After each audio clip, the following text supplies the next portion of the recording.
Hi guys, you're welcome to my channel. This is Ifoma. So guys, Mr. Peter Obi, this man has been working tirelessly. And sometimes his argument remains that he is seeking for a job. So you don't expect him to just do things, lackadaisically. He has to be up and doing. This is always his argument, that he is seeking for the Nigerian people to employ him. This is the only man that has ever come out to tell us that he is seeking for a job. Other politicians come to tell us that it is their right.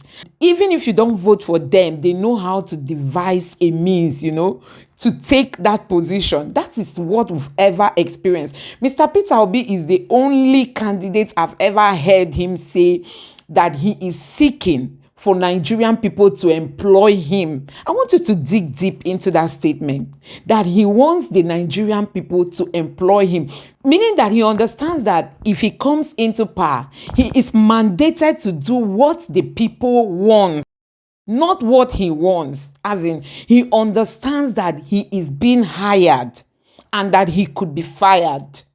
Honestly, this is what we want our politicians to know. Because Nigerian politicians believe that once they get into power, you cannot touch them anymore. You can't even argue with them. You can't even ask them a question.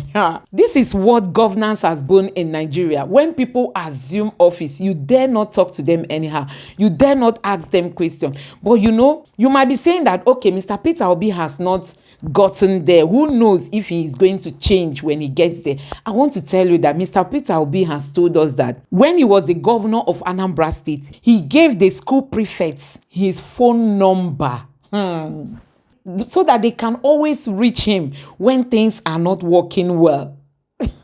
We all know that this can never happen. You can't have even the phone number of your chairman, the chairman of your local government.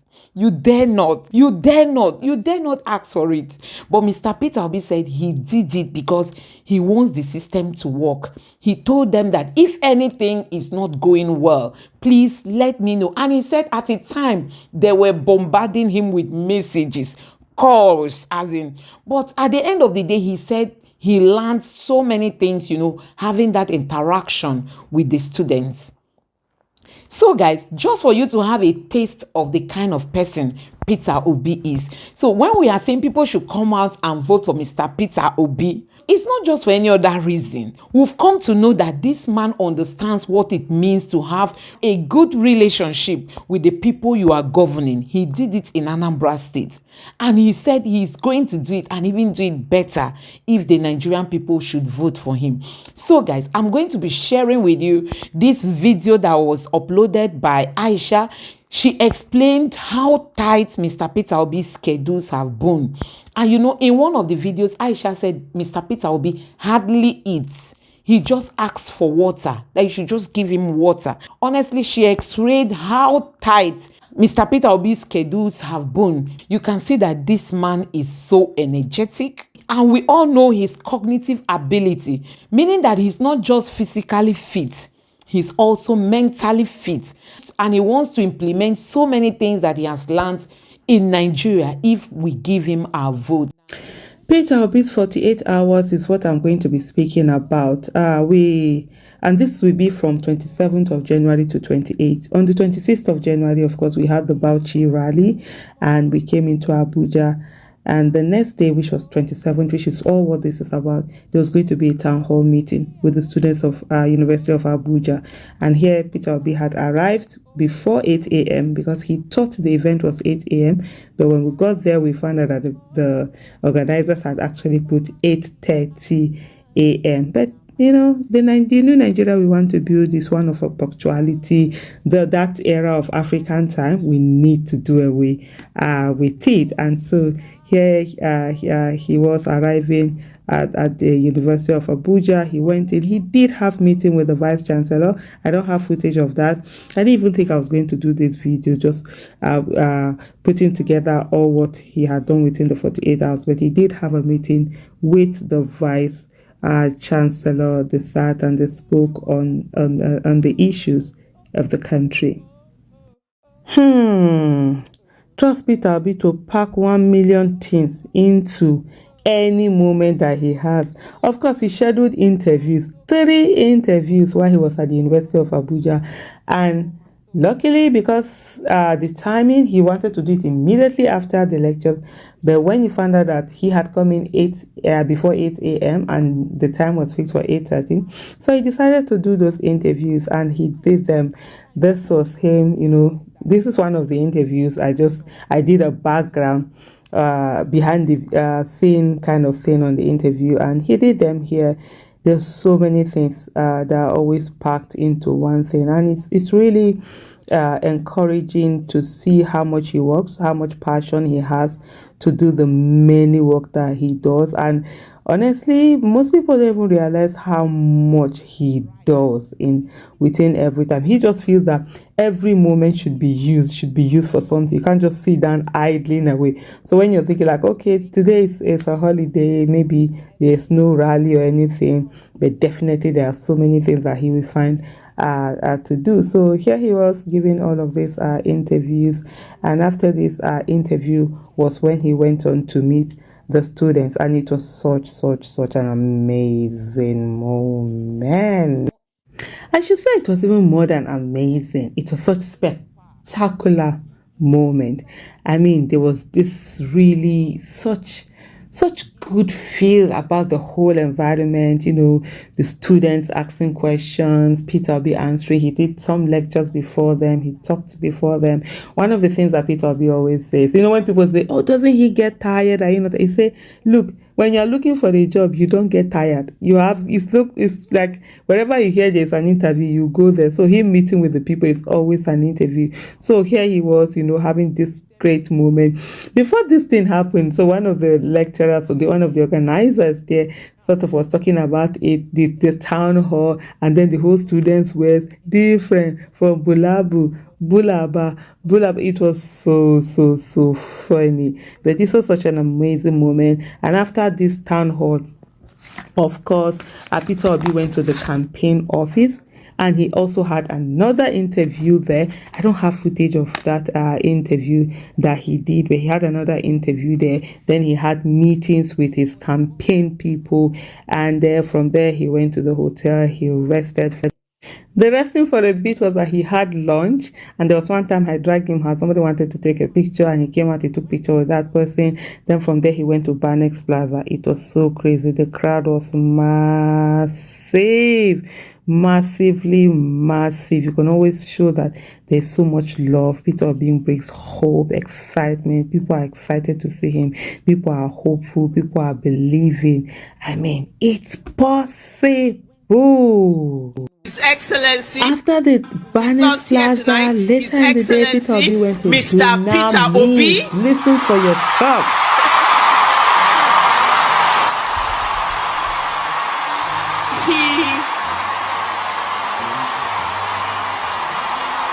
Sir, you may wish to come and take a seat with us in front. He's been hiding in one corner. But we've recognized you now, so please.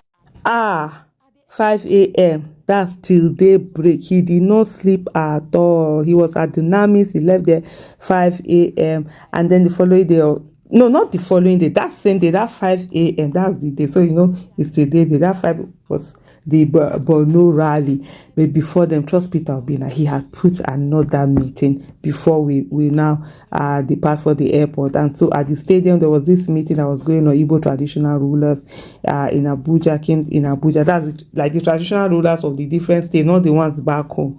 They had a meeting, a prayer session, and he was there early, 10, and he met the people that came early. Were the ones who got to see him.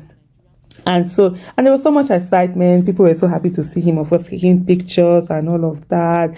And it was after we did this that we now went to the airport. We boarded our plane and we went to Maiduguri. But the thing I loved about this is the fact that those who came early, we see those people that will now come later to come and start the event, they will not be hearing that, Mr. Peter Obi came here and then he left, and they didn't say the new Nigeria we want to build is the one where punctuality will be the main thing that we all adhere to. It's not easy. It's really so much being done. Really so much. From that meeting, we left there and went directly to the airport, and we flew straight to Maiduguri. And this is us just disembarking from the aircraft in Maiduguri. We arrived in Maiduguri and there were so many people to welcome us. So many people. And I was just like, oh my goodness. Normally, Peter Obi doesn't like this. He's always like, no, you people should not constitute nuisance. Don't do public nuisance. Let's do this quietly. Go, let's meet at the rally. But, so far, nobody is listening. The moment people hear that he's coming, they are always there with the music, with the welcoming entourage, fun. People are happy, people are excited, and all of that. And so, here we are now. We came to Maiduguri Airport, and it was really, really warm. The first thing we did in Maiduguri was the student town hall, and it was so lit. There was so much excitement and hope. After the student town hall, we went in for the women town hall, and it was so exciting. Also, so much hope, so much excitement, and such a fulfilling event. It's so amazing, all the things that have been happening. The third event was visiting the Shehu of Borno's palace, and we did that. It was such an amazing meeting with the Shehu of Borno's palace. The vice presidential candidate spoke, Peter Obi spoke, the Shehu of Borno also spoke. From Shehu of Borno's office, we went straight to the rally ground. The rally ground was electrifying. It was amazing. Things were so beautiful, and we had an amazing time. And when we were done with the rally, guess what? We flew from there straight to Port Harcourt. And Port Harcourt, there were some meetings that he had to do. No be small thing. There was a closed door meeting that Peter Obi had. And after the closed door meeting, then he went for the South Business Summit. It's not easy, but it's really exciting, and you don't even feel tired because it's amazing. The South Business Summit was such a success also. We stayed there a while, we spoke, and then from there we left there and we went to Lagos. So on that day we had done Abuja, Maiduguri, Port Harcourt, Lagos. And so we stayed the night in Lagos. First thing in the morning, we came to Abuja, and Peter Obi was going to Enugu where he had some meetings. When we got to Lagos, he was like, oh, I want to go and make a meeting. I said, Oga, go and sleep, rest. One thing I must say with Peter Obi is the fact that he's someone who is very passionate about Nigeria and someone who is very hardworking. He has such high work rate, and a lot of people have asked, "Oh, how do you work with him?" I'm also like that kind of a person. For me, anything that needs to be done, I put my all in it, and until it's done, I really don't have that time resting or anything like that. So it works perfectly fine with me, and I think we really need someone who cares enough about Nigeria to be able to put in all, and someone who is willing to learn, who is willing to listen, and someone who understands that him being criticized is for him to do better, and he welcomes criticism. As for me, I think he's one candidate that Nigerians should really ensure becomes the president of the Federal Republic of Nigeria. So at least let Nigeria have a leader who really wants to work for the people and not just for his own selfish self. It's possible, Peter Obi for president 2023. So guys, what are you waiting for? The Obi-DATTI ticket is the best. If you are still waiting for Tinubu and Atiku, please, I want you to understand that these people are of age. These people, they are not feeling well. We all know that. And like I always say, it's not a thing to mock them. Age comes with health challenges. It's never a thing to mock them. Age comes with so many health challenges. And if these people are elected tomorrow, I tell you, they won't be in charge. The cabals around them will be the ones in charge. And that is why we want to, ensure that the PDP and the APC don't win this election. So at this point, I want to encourage the Nigerian youths. Please, INEC has said the larger portion of the credible voters that we have today are the youths.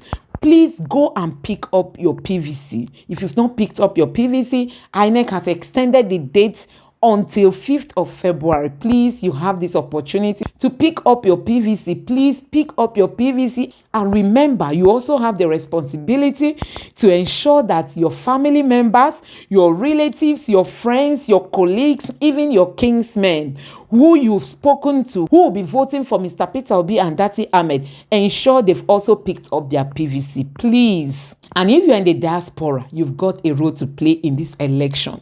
You've got a role to play. Please call your people back home. Encourage them to go and pick up their PVC.